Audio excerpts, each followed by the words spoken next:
السلام علیکم دوستوں، آج کا موضوع تھوڑا نازک ہے۔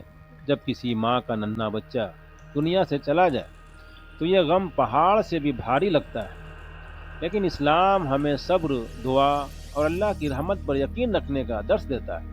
آئیے دیکھتے ہیں قرآن اور حدیث اس بارے میں کیا فرماتے ہیں۔ سب سے پہلی حقیقت یہ ہے، ہم سب اللہ کے ہیں۔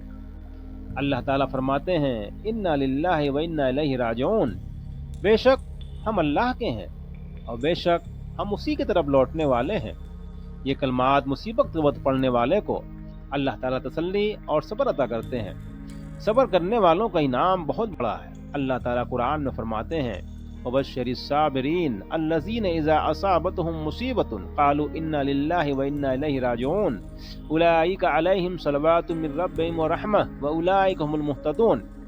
اور صبر کرنے والوں کو خوشخبری دے دو، جن پر جب کوئی مصیبت آتی ہے تو وہ کہتے ہیں ہم اللہ کے ہیں اور ہم اسی کی طرف لوٹنے والے ہیں۔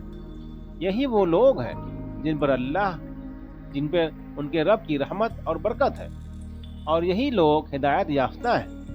آزمائش میں اجر اور آسانی، اللہ تعالیٰ فرماتے ہیں، فَإِنَّ مَعَ الْعُسْرِ يُسْرًا إِنَّ مَعَ الْعُسْرِ يُسْرًا، بے شک مشکل کے ساتھ آسانی ہے، یقیناً مشکل کے ساتھ آسانی ہے۔ یہ آیت غمزدہ دل کو یہ امید دلاتی ہے کہ مصیبت کے بعد سکون ضرور آئے گا۔ بچوں کے فوت ہونے پر اجر ثواب، حدیث نبی ہے صلی اللہ علیہ وسلم نے فرمایا، جب کسی مسلمان کا بچہ فوت ہو جائے تو اللہ تعالیٰ فرشتوں سے پوچھتے ہیں، کیا تم نے میرے بندے کے بچے کی روح قبض کر لی؟ وہ کہتے ہیں جی ہاں۔ اللہ تعالیٰ پھر پوچھتے ہیں، کیا تم نے اس کے دل کے پھول کو قبض کر لیا؟ وہ کہتے ہیں جی ہاں۔ اللہ تعالیٰ فرماتے ہیں، میرے بندے نے کیا کہا؟ فرشتے کہتے ہیں، اس نے کہا انا للہ و انا الیہ راجعون، اور آپ کی تعریف کی۔ اللہ تعالیٰ فرماتے ہیں، میرے بندے کے لیے جنت میں ایک گھر بنا دو اور اس کا نام رکھ دو بیت الحمد۔ اس آیت میں ایک صابر ماں کے لیے سب سے بڑی تسلی ہے کہ صبر پر اللہ تعالیٰ جنت میں خاص گھر عطا فرماتے ہیں۔